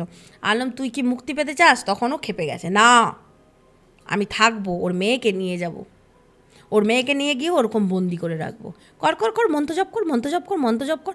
তখন আবার মন্ত্রটা জপ করতে শুরু করেছে, তখন আমি উচ্চারণগুলো শুনলাম এবং যেটা আমি মানুষকে বলি, এবং যে ভুল মন্ত্র উচ্চারণে ঠিক অপোজিট অনেক কিছু ঘটতে পারে।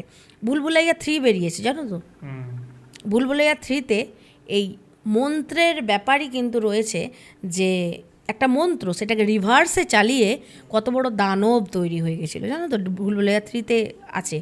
তো এক্স্যাক্টলি তাই, ভুল মন্ত্র উচ্চারণে আমরা পিশাচ প্রেতাত্মা এদেরকে আহ্বান করে ফেলি। সেই কারণে সঠিক পুরোহিত দিয়ে কাজ করান এবং সঠিক পুরোহিতরা যেন সঠিক উচ্চারণ করে, উচ্চারণটা মাস্ট। এবার আমি তো এবার সলভ খুঁজতে আমার মানে চুল ছিঁড়তে হয়েছে যে একে আমি মুক্তি দেবো কী করে। কোনো এন্টিটি যদি স্বেচ্ছায় মুক্তি চায়, বেরিয়ে যা এই ও কিন্তু মুক্তি পেয়ে যায়, কিন্তু একে মুক্তি দেবো কী করে। আমি মানে প্রায় এই যে 2025 থেকে আজ 2026 হয়ে গেল, মানে প্রায় নভেম্বর ডিসেম্বর জানুয়ারি ফেব্রুয়ারি থেকে তুমি 6-7 মাসেরও বেশি হতে যাচ্ছে সলভ হলো।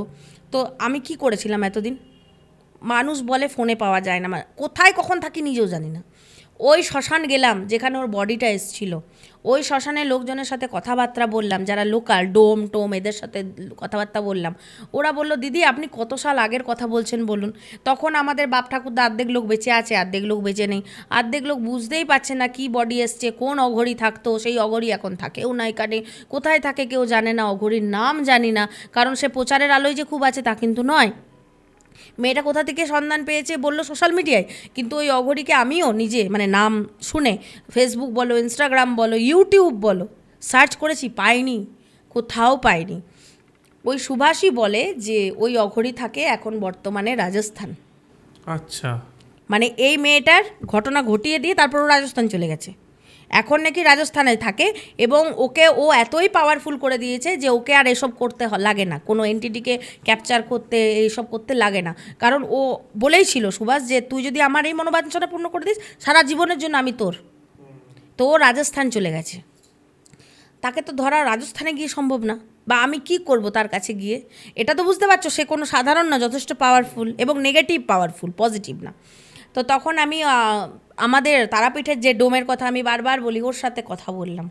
তখন ওর সাথে কথা বলে বলল যে দেখ মামি, আমাকে মামি বলে ডাকে, দেখ মামি একটা কথা বলি, যারই বডি আসুক এবং যেই অঘরই কাজ করে থাকুক, তার খাট মানে যে ভেলায় এসছে সেই ভেলা, তার বস্ত্রের কোনো না কোনো টুকরো, এগুলো কিন্তু থাকবেই, সেই অঘরীর কাছে থাকবে। তুই এগুলো জোগাড় কর। আলাম ওই অঘরীটাই নেই গোপীদা, আমি কোথা থেকে পাবো? তো তখন ও রাজস্থান চলে গেছে। তো তখন বলছে তোকে একজনের সন্ধান দিচ্ছি, তুই তার কাছে যা, সে অনেক কিছু দেখতে শিখতে পায়, তো সে বলে দেবে কোথায় আছে। আমি গোপীদা যে যার সন্ধান দিল, আমি তার কাছে গেলাম। তার কাছে গিয়ে আমি বললাম যে এগুলো কোথায় পাবো? বলে ওই শ্মশানেই রাখা আছে, মানে তেঙ্গনিঘাট শ্মশানেই রাখা আছে, কিন্তু জীর্ণ হয়ে গেছে, যেহেতু এত পুরনো। তো ভেলাটার পুরো ভেলাটা রাখেনি, একটা টুকরোই রেখেছিল। তো বলে তুই খোঁজ নে, ওগুলোকে জ্বালাতে হবে। এবারে এত লম্বা প্রসেস, আমার প্রোটেকশন দরকার, আমার প্রোটেকশন মাস্ক দরকার, কারণ ও কিন্তু স্বেচ্ছায় মুক্তি চায় না, সুভাষ কিন্তু মুক্তি চায় না, এটা টু বি নোটেড। ও কিন্তু মুক্তি যখন চায় না, কিন্তু আমি যখন ওর জিনিসপত্র নিয়ে ছেড়খাড় করব, এগুলো আমরা সিনেমাতেও কিন্তু দেখেছি বহুবার, ও কিন্তু জানান পাবে, ও জানতে পেরে কিন্তু অ্যাকশন নেবেই, এবং আমাকে ফেলতে তার 1 সেকেন্ড লাগবে। কেন লাগবে ফেলতে 1 সেকেন্ড? বলবে পূর্ণিমাদি তাহলে তুমি কি পাওয়ারফুল এমন যে না? এই কারণে, কারণ ও দীর্ঘদিন বন্দি থেকে মানে একটা প্রতিশোধ স্পৃহা এত বেড়ে গেছে ওর মধ্যে যে ও অনেক পাওয়ারফুল হয়ে গেছে, এবং স্বেচ্ছায় মেয়েটা ডেকেছে। তুমি কারো বাড়িতে জোর করে ঢুকলে তোমাকে তাড়ানো সহজ, আমি লিগাল স্টেপ নিতে পারি, আমি অনেক কিছু প্রমাণ দিয়ে তোমাকে বার করতে পারি, কিন্তু তোমাকে যদি আহ্বান করে কেউ ডেকে নিয়ে যায়, তুমি আমাকে বলবে আরে ও তো ডেকেছে, এই দেখো কনভারসেশন আছে, এই দেখো প্রুফ আছে, এই আছে, ও তো স্বেচ্ছায়, তোমাকে বার করা তো সহজ হবে।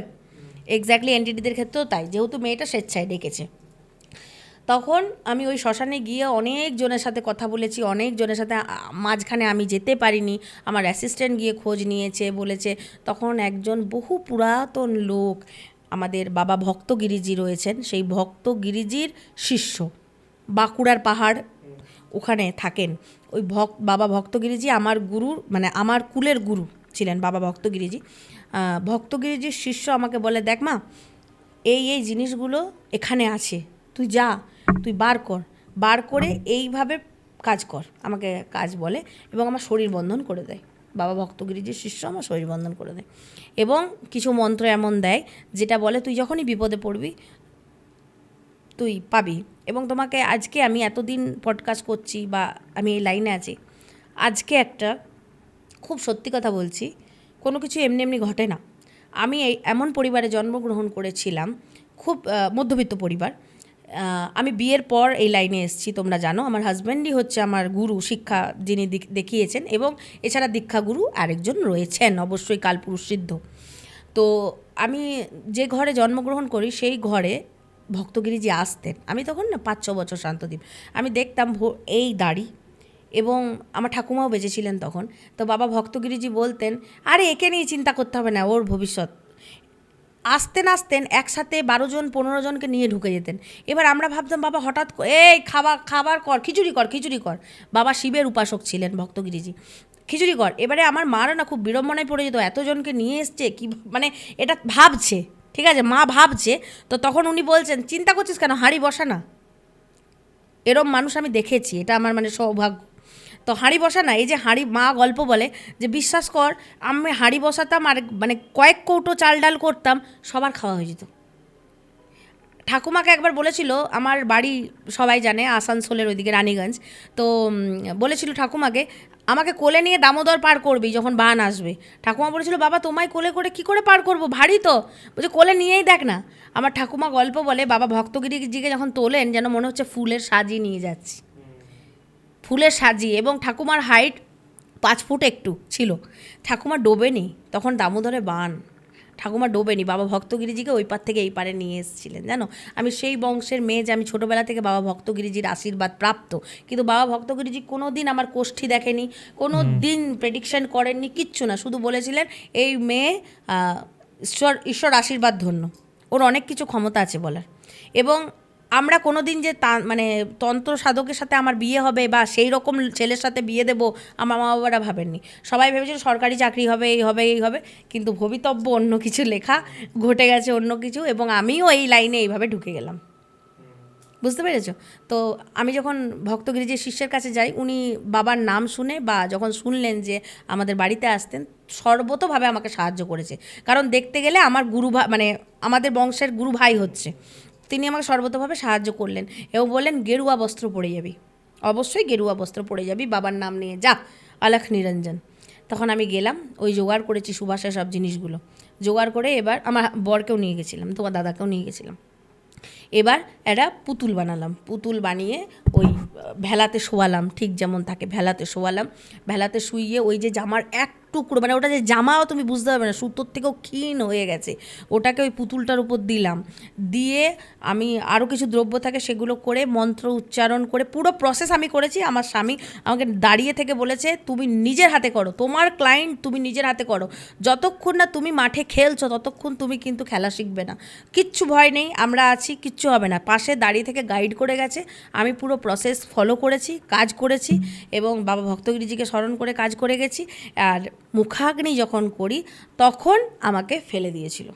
আচ্ছা, তখন যখন আমি এবার মুখে আগুনটা দেব তখন আমাকে পিছন দিকে ফেলে দিয়েছিল এবং ফেলে দিয়েছিল। দাদা বলে যে আমি 2-3 মিনিটের মতো অজ্ঞান ছিলাম, আমার তখন মনে নেই কী হয়েছিল, কিন্তু মুখে আগুন দেওয়ার পর গোটা পুতুলটা দাউ দাউ করে জ্বলে গেছিলো এবং এক্স্যাক্টলি ওই ধোঁয়া যেটা আমি দেখেছিলাম ওরমই একটা অবয়ব নাকি বিভৎস জোরে ওই শ্মশানে চিৎকার করে উপরে মিলিয়ে গেছিলো এবং সাথে সাথে ওইদিকে তোমার অনামিকাও অজ্ঞান হয়ে পড়ে গেছিলো, ওর বাড়ির লোক বলে, ঠিক আছে।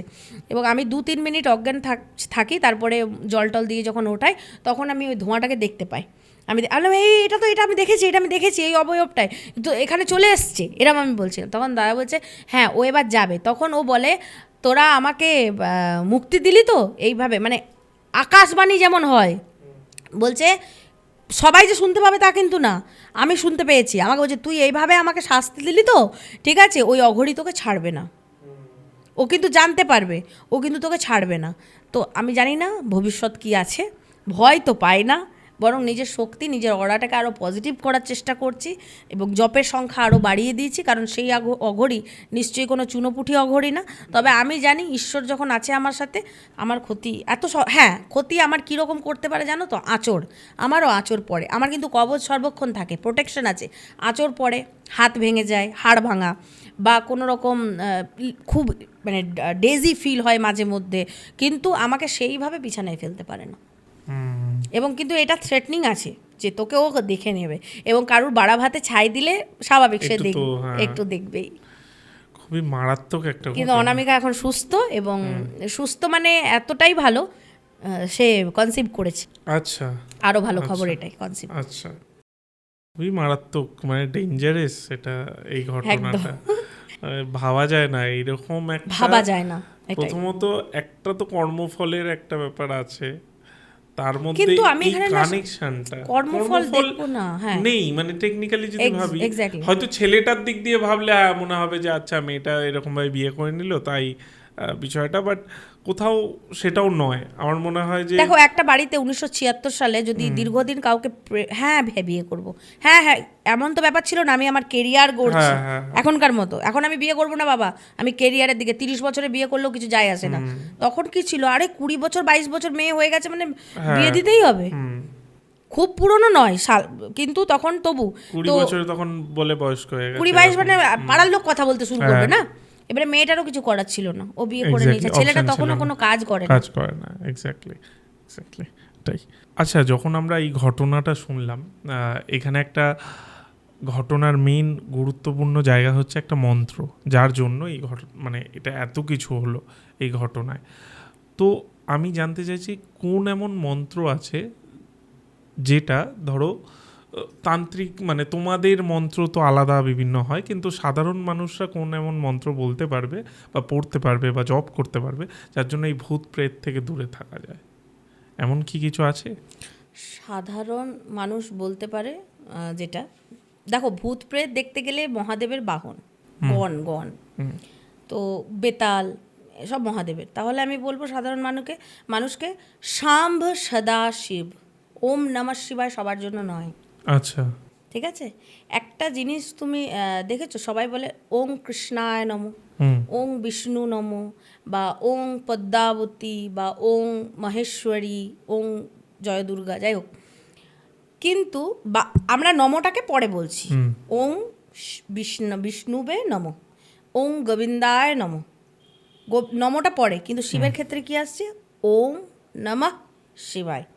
ওং নমঃ শিবায় এই মন্ত্রটাই নিজে নিজে এতটাই পাওয়ারফুল, কারণ আমরা দেখো সবাই অমৃত পান করেছে, কিন্তু মহাদেব একমাত্র যিনি হলাহল পান করেছেন। সবাই কাঁটা ফুল নেয় না, সুন্দর ফুল গ্রহণ করেন, কিন্তু মহাদেব কাঁটাযুক্ত ফল, আকন্দ, কাঁটা ফুল, বেল পাতায় কাঁটা থাকে, এগুলো মহাদেবের প্রিয়।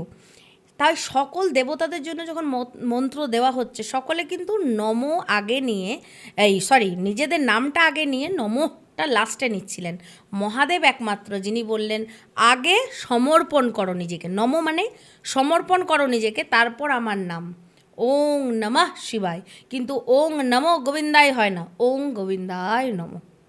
তাহলে সবাই কিন্তু ওং, যেহেতু দীক্ষিতরা ছাড়া ওং উচ্চারণ করা যায় না, ঠিক আছে? দীক্ষিত হলে ওং উচ্চারণ করতে পারে। তো তাহলে শিবের আরেকটা মন্ত্র রয়েছে, শাম্ব সদা শিব।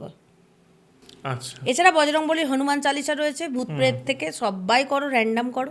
আহ, এই ক্ষেত্রে আমরা দেখলাম, আমি এই ঘটনার পরিপ্রেক্ষিতেই বলছি কারণ মানুষের বুঝতে যাতে সুবিধা হয়।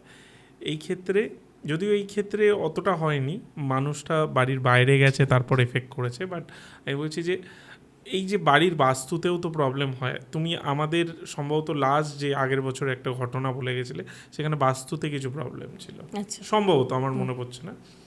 তো এই বাস্তুতে প্রবলেম হলে সবসময় কি তন্ত্রক্রিয়ার মাধ্যমেই সেটাকে ঠিক করতে হয়? না না, তার কোনো মানে নেই। এবারে প্রবলেমের জটিলতা কতটা, মানে শেকড় কত দূর বিস্তৃত, সেটা জানতে হবে। যদি বহু পুরনো হয়ে যায়, যে ঘটে গেছে, মানুষ অ্যাডজাস্ট করে কাটিয়ে নিয়েছে দিনের পর দিন, হয়তো একাধিক জন অপঘাতে বা অপমৃত্যু ঘটেছে, কিন্তু তবু মানুষ গুরুত্ব নেয়নি।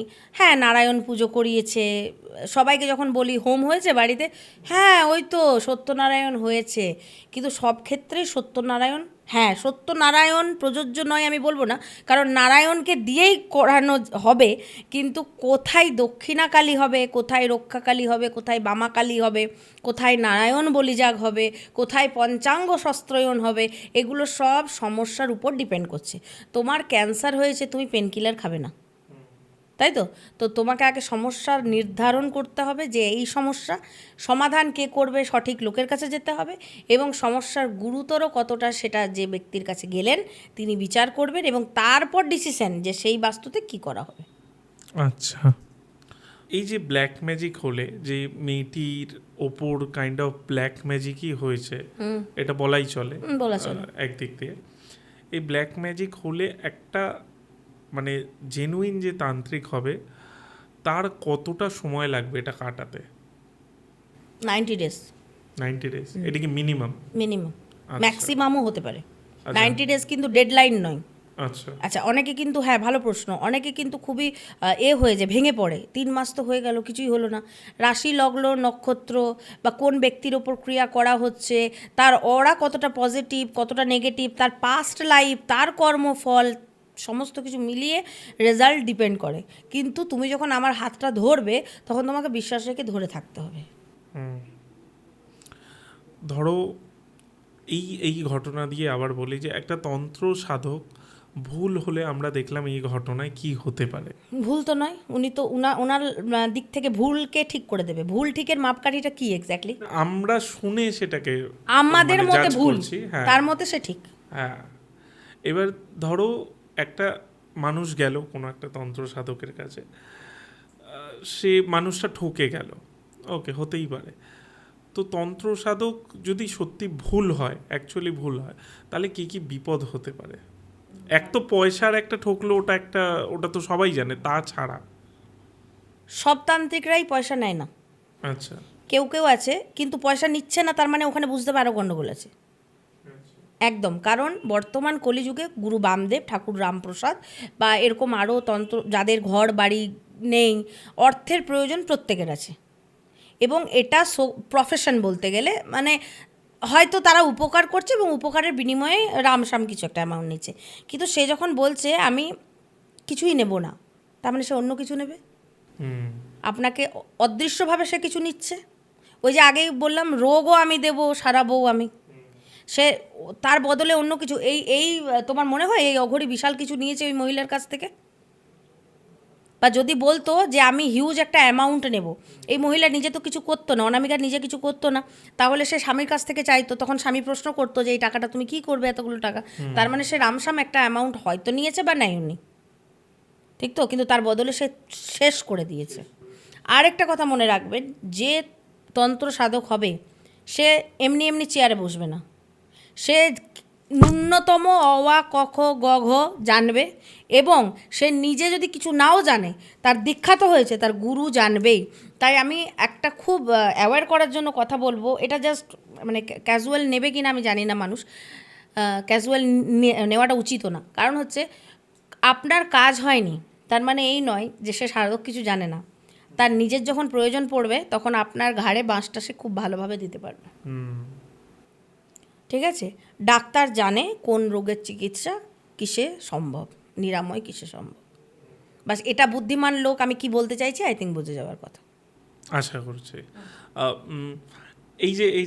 এই কথা থেকেই বলি যে মানুষ ঠকছে, বা মানুষের ওপর যেটা মানে অনেক তান্ত্রিকরা মানে খুব সুবিধা নিচ্ছে, যদি ভালো মানুষকে পাচ্ছে তার ওপর দিয়ে কিছু একটা করে নিল, যেটা এই ঘটনায় হয়েছে। যে পয়সা কড়ি হয়তো নেয়নি, তুমি বলতে পারবে সেটা পয়সা কড়ি নেয়নি, তার বদলে কি কি করে দিল।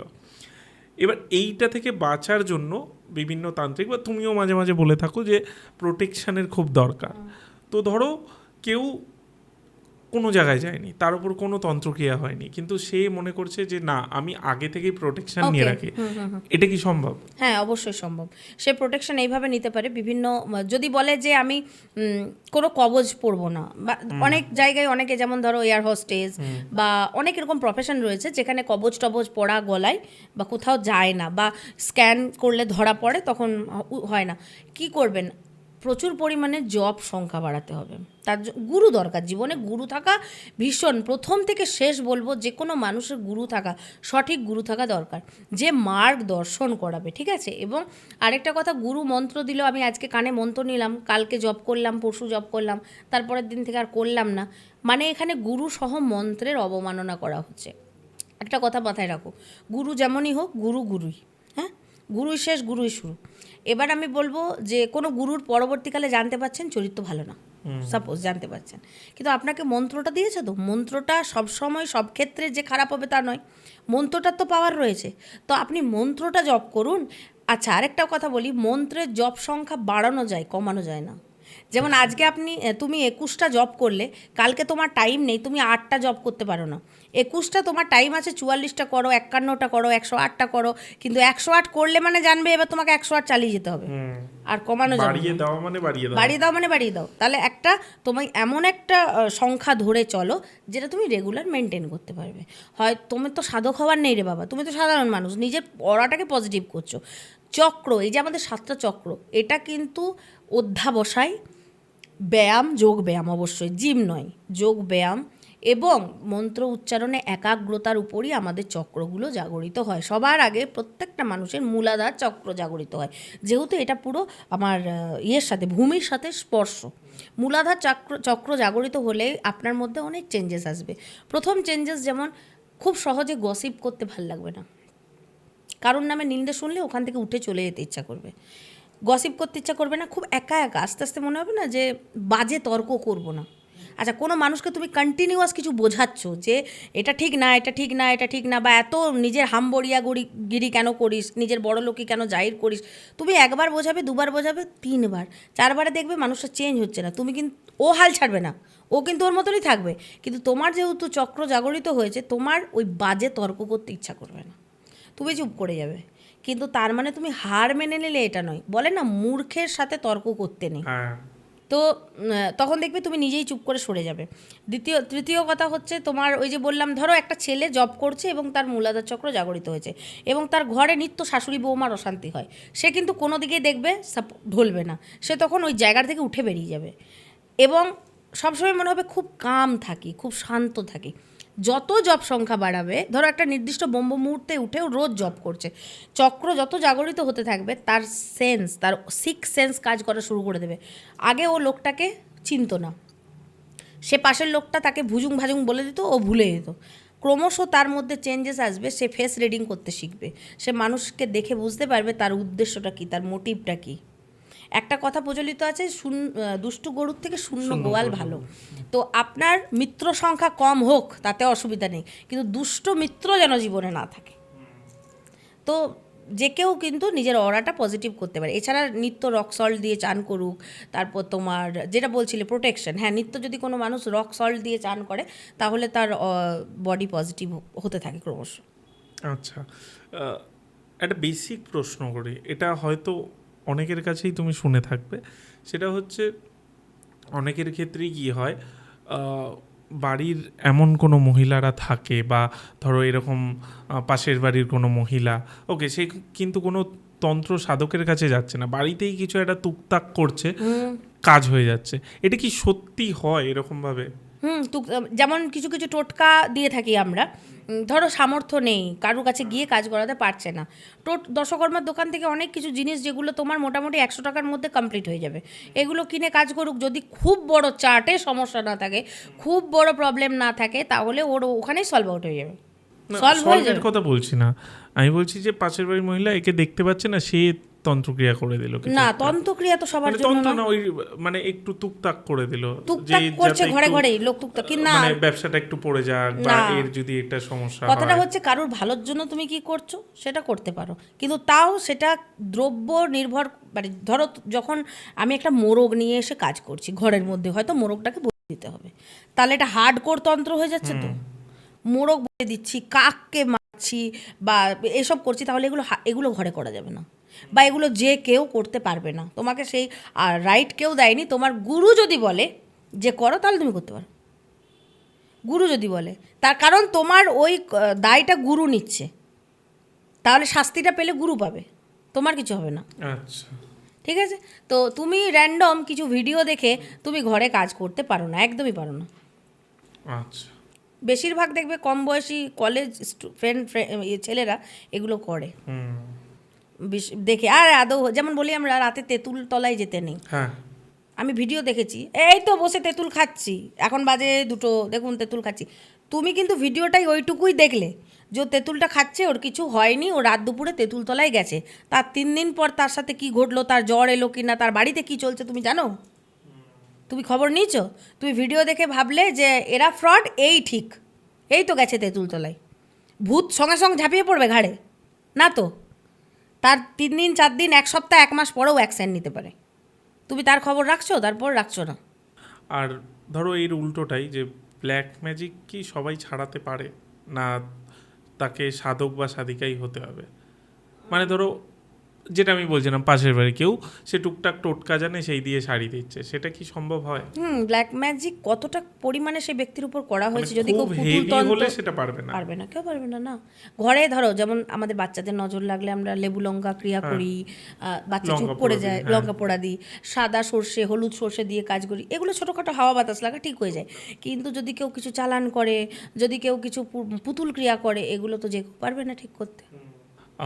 আমার লাস্ট প্রশ্ন এই ব্ল্যাক ম্যাজিক রিলেটেডই, সেটা হচ্ছে যে সব সময় কি তন্ত্রক্রিয়া যজ্ঞের মাধ্যমেই করা হয়, নাকি অন্য কোনো উপায়ও আছে? কেন তন্ত্রক্রিয়া যজ্ঞের এই তুমি তন্ত্র কি একটা সিস্টেম, যেটা বলি একটা পদ্ধতি। তো এই যে তুমি বাচ্চাটাকে কুনজর ছাড়াচ্ছ লেবু লঙ্কা দিয়ে, এখানে তো যজ্ঞ করছো না, কিন্তু এটা ওয়ান টাইম। না, যদি কারোর উপর প্রয়োগ করা হয়, হ্যাঁ, সেক্ষেত্রে কি তারা যজ্ঞ করে বা বলি করে এরকম ভাবেই করে? আমরা ঈশ্বরের সাথে ডিরেক্ট ইনভলভ হতে পারি। আচ্ছা, যজ্ঞে যে আহুতিগুলো দেওয়া হয়, ধরো নবগ্রহের হোম হচ্ছে, প্রত্যেকটা গ্রহের কিন্তু পছন্দের জিনিস আলাদা আলাদা আছে। বৃহস্পতির ক্ষেত্রে মিষ্টি, গাঁট হলুদ, ঠিক আছে, শুক্রের ক্ষেত্রে আতর, এবং এই যে যজ্ঞ সামগ্রী, আহুতি সামগ্রী সব কম্বাইন্ড থাকে। তার মানে এই যে দশ মহাবিদ্যা হচ্ছে বা নবগ্রহ হচ্ছে, প্রত্যেকটা জিনিস একসাথে প্রত্যেকটা দেবতার পছন্দের জিনিস দেওয়া আছে। হ্যাঁ, এখানে আমরা দেবতাদেরকে যজ্ঞের মাধ্যমে, এবং অগ্নি, দেখো আমাদের বিয়ে বলো, হওয়া মানে বাচ্চা হওয়া, পৈতে বলো, ব্রাহ্মণদের ক্ষেত্রে পৈতে বলো, মরা বলো, আমাদের সনাতন ধর্মে আগুন কিন্তু লাগছে। সর্বতভাবে আগুন আছে। এখানেও চলে আসছে ওই পঞ্চতত্ত্ব, পঞ্চভূত, এইগুলো চলে আসছে। যদি মাটি, জল, আগুন এগুলো প্রেজেন্ট থাকে তাহলে আমাদের কাজটা আরও তাড়াতাড়ি হওয়ার সম্ভাবনা থাকে। কিন্তু সব ক্ষেত্রে যে যজ্ঞেরই প্রয়োজন আছে তার কোনো মানে নেই। যজ্ঞ করেও ভূত ছাড়ানো যায়, যজ্ঞ না করেও ভূত ছাড়ানো যায়। আচ্ছা, কতটা গুরুতর ততটা, কিন্তু হ্যাঁ, কাউকে মুক্তি প্রদান করতে গেলে তখন আগুন লাগবেই। আচ্ছা, আচ্ছা, এইটুকুই জানার ছিল। আশা করছি আজকের পডকাস্টটা, বিশেষ করে ঘটনাটা দর্শকের খুবই ভালো লাগবে। আমি প্রত্যেকবারই এরকম ভালো বলি আর নিজেই খারাপ লাগে, কারণ কোনো ঘটনাই ভালো না অবভিয়াসলি। কারণ একদম অত্যন্ত মর্মান্তিক একটা ঘটনা আজকে যাদের আমরা বাড়িতে ঘটে তারা। হ্যাঁ শুনলাম, বাট আমাদের বলতে হয় যেহেতু আমরা এরকম শো হোস্ট একদম, করছি। আপনাদের কেমন লাগলো আজকের এপিসোডটি নিচে কমেন্টে জানাবেন। আর পূর্ণিমাদি আশা করছি আগামী দিনে আবারও আসবে খুব তাড়াতাড়ি, তার কারণ আমরা শ্যুট করছি খুব পরপর শ্যুট করছি, বাট সেটা একটা টাইমের পরই আসবে। যাই হোক, থ্যাংক ইউ পূর্ণিমাদি, আশা করছি খুব তাড়াতাড়ি আমরা আবার বসবো। একদম থ্যাংক ইউ। একদম।